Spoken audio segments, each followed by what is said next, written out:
I'm hanging out with the official bird of Galveston, the mosquito.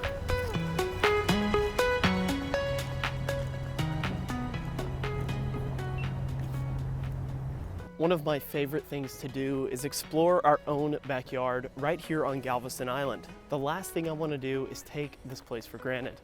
I forgot bug spray. What was I thinking? Now, I am on the extreme east end of Galveston at the East End Lagoon Nature Trail, butting up right next to the entrance to the Galveston, Houston, and Texas City Ship Channel. In this episode today, I'm going to be talking about John James Audubon, one of America's most famous naturalists and artists who actually came to Galveston in 1837, just a year after the Battle of San Jacinto. And Audubon's firsthand accounts of our island are absolutely eye-opening. Welcome to Galveston Unscripted.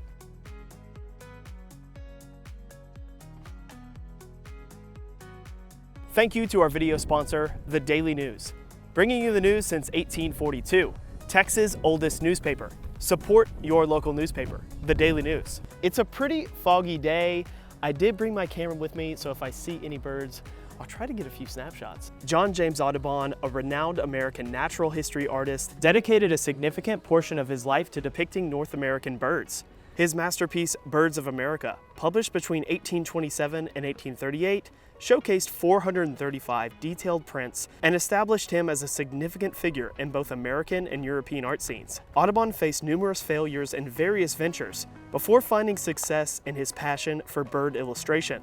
Despite lacking formal training, his dedication to accuracy and artistic beauty made his work stand out. Audubon's legacy as an artist and naturalist remains influential to this day.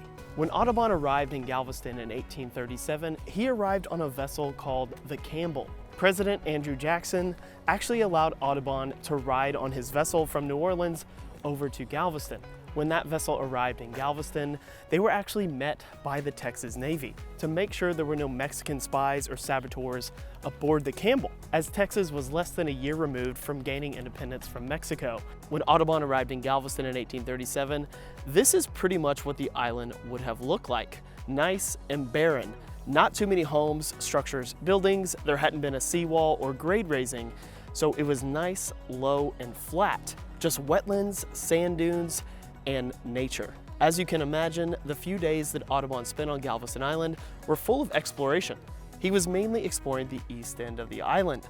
Now, the first thing Audubon noticed when he arrived here on Galveston Island was not a bunch of birds, but rather a bunch of Mexican prisoners working on Galveston Island. They were essentially being used as slave labor. Most of these prisoners on Galveston Island were captured at the Battle of San Jacinto and being used as forced labor here on the island to essentially build the city. Now, we'll come back to the Mexican Army and the San Jacinto battle site a little bit later. John James Audubon was of course interested in birds and wildlife, but the first thing he mentions about Galveston Island was the mosquitoes, how large and ferocious the mosquitoes seemed to be. And next were the rattlesnakes. He mentions how many rattlesnakes there were on Galveston Island, and right after the rattlesnakes, he mentions the deer on the island, how there were quite a few clusters of deer roaming around. There were very few structures on Galveston Island. The only prominent structure at that time was around where Strand and 23rd Street intersect today. It was a small headquarters and customs house for the Texas Army. Audubon didn't really have a place to stay on the island, so he spent his evenings on the ship. Now, another interesting but very controversial thing that Audubon did while he was in Galveston and Texas was he had a man go up to the San Jacinto battleground and gather skulls of dead Mexican soldiers that had been killed at the Battle of San Jacinto just a year prior. Audubon collected these dead Mexican soldiers' skulls and mailed them to Pennsylvania to a doctor named Samuel Morton. I'll link a couple stories in the description of this episode. Very interesting, but very controversial, yet it is history. While avoiding the snakes, Audubon spent a couple of weeks here on Galveston Island collecting specimens. He notes that 1837 Galveston was in miserable condition.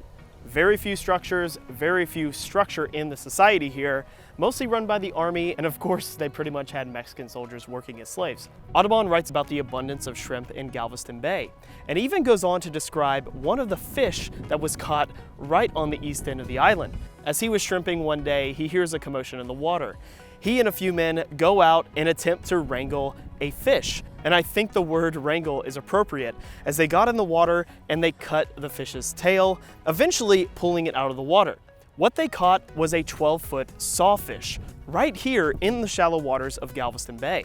To hear that story and then to think about how things have changed in this area, it's fascinating they were able to catch a fish that large right off the coastline. On May 8, 1837, Audubon's time in Galveston comes to an end. He makes his way up to the city of Houston and meets Sam Houston, noting that Houston was not a very friendly town at that time. After leaving Galveston, Audubon spent several months in Texas, documenting and exploring the wildlife around the Republic. Texas at that time was largely uncharted, and some of these drawings you may have seen. Audubon's art has even been seen displayed in the White House, and to buy an original Audubon today would cost you tens of thousands of dollars. Here are some of the shots I captured today and over the past few weeks.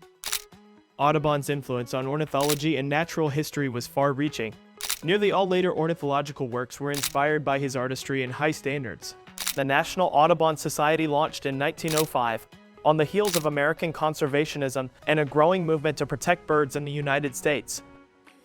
If you enjoyed this video, please make sure to like and subscribe and follow us on social media. And be sure to check out the podcast. We've got hours and hours of historical content on that podcast feed. Thanks for watching, and we'll see you next time on Galveston Unscripted.